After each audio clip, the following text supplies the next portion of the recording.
नागपुर जिले में हो रही सड़क दुर्घटनाओं को कम करने के लिए केंद्रीय रास्ते व परिवहन मंत्री नितिन गडकरी के अध्यक्षता में सड़क दुर्घटना निवारण समिति की बैठक ली गई।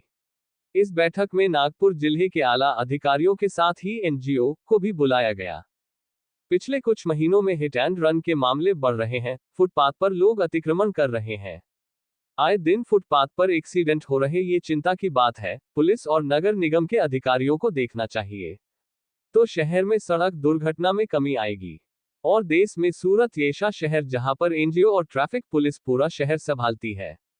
मैं यहां से अधिकारी और कलेक्टर साहब को भेजूंगा और वहां पर परीक्षण करके आएंगे और नागपुर में हो रहे एक्सीडेंट पर चिंता जताई। कहा कि जिस प्रकार 108 नंबर पर फोन आते हैं, वैन तो पहुंच जाती है, परंतु घायल अस्पताल आते आते बीच ही दम तोड़ देते हैं। हमने सोचा है कि जब 108 नंबर पर फोन आता है तो डॉक्टर की टीम के लिए भी हम गाड़ी का सोच रहे हैं, जिससे स्पॉट पर उनका इलाज हो जाएगा, तो इतनी मौत नहीं होंगी।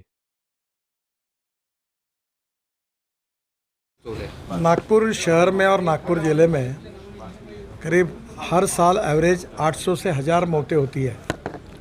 हमारे देश में 5 लाख मौतें होती है और 65% 18 से 34 एज ग्रुप में होती है।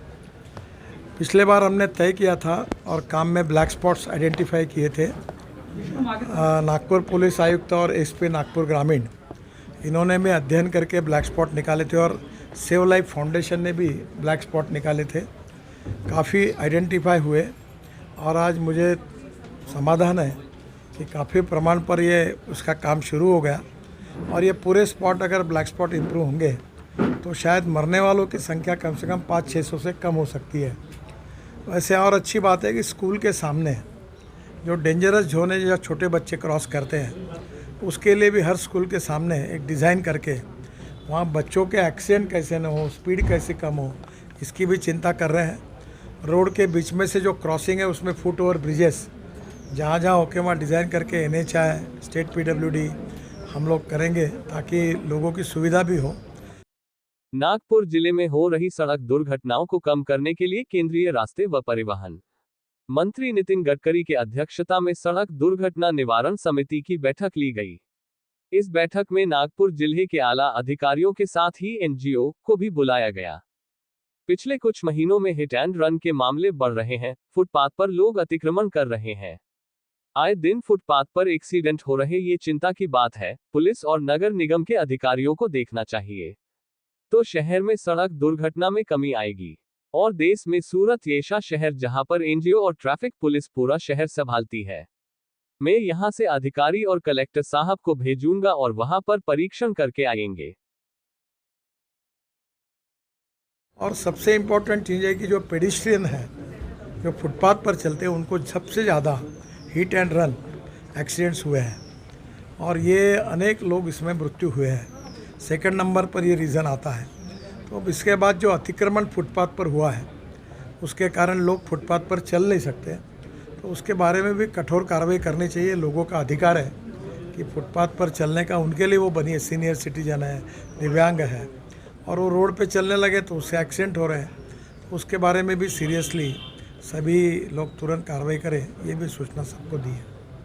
मेडिकल सर्विसेज लगी उनको अपघात। ये क्या है कि जैसे एक्सीडेंट होता है तो एक्सीडेंट के बाद हम एम्बुलेंस में डालकर उसको पहुंचाते हैं, पर अब कार और बस का एक्सीडेंट होने के बाद केवल एम्बुलेंस में होता नहीं, क्योंकि वहाँ से लोगों को निकालने के लिए 3-3, 4-4 घंटे लगते हैं, क्योंकि उसको काटना पड़ता है। तो एक ऐसी 4 गाड़ियाँ जो वेल इक्विप हो, जो कहीं भी एक्सीडेंट हो तो इसमें मदद करे, और एम्बुलेंस के साथ साथ हमारे एक डॉक्टर की ये जाए ताकि जो हॉस्पिटल लाने तक उसको जो इसेंशियल ट्रीटमेंट मिलती है तो उसकी जान बच सकती है। जैसे मैंने डॉक्टर श्रीकांत जिचकार जी के बारे में उल्लेख किया था कि उनका एक्सीडेंट हुआ था, वो बोल रहे थे, पर नागपुर आते आते उनको 1 घंटा लगा। अगर बीच में अगर ऐसी वैन में वो आते कि उनको सलाइन दिया जाता तो वो बच भी सकते थे। तो इसलिए एक जैसे एम्बुलेंस जाएंगी वैसे डॉक्टर का एक पथक भी तुरंत जाएगा, तो कलेक्टर साहब उसके लिए उस प्रकार की वैन पथक की कैसी व्यवस्था हो ताकि वो भी उतने ही 25 मिनट में वहाँ जाए।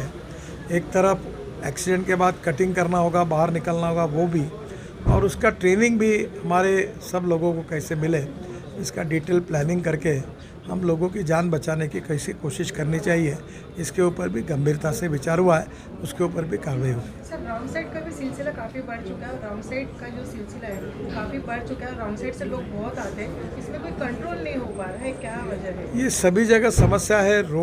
जब तक लोगों को कानून के प्रति डर और सम्मान नहीं होगा और ह्यूमन बिहेवियर जब तक नहीं बदलेगा, तब तक रोड सेफ्टी का उद्देश्य हासिल नहीं होता।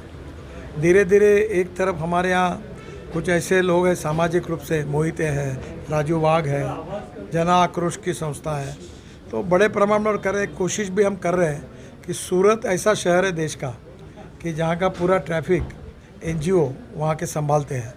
तो हम कोशिश करके अभी कलेक्टर साहब और एक टीम जाएंगी, अध्ययन करेंगे और यहाँ के लोगों के सहयोग से एक एक एरिया में हम लोगों का भी सहभाग लेंगे, क्योंकि शासकीय यंत्रणा के साथ जब तक लोगों का सहयोग नहीं मिलेगा, सहभाग नहीं मिलेगा, और सबसे ज़्यादा मीडिया का इसके बारे में लोगों को जगाने के लिए उपयोग होना चाहिए।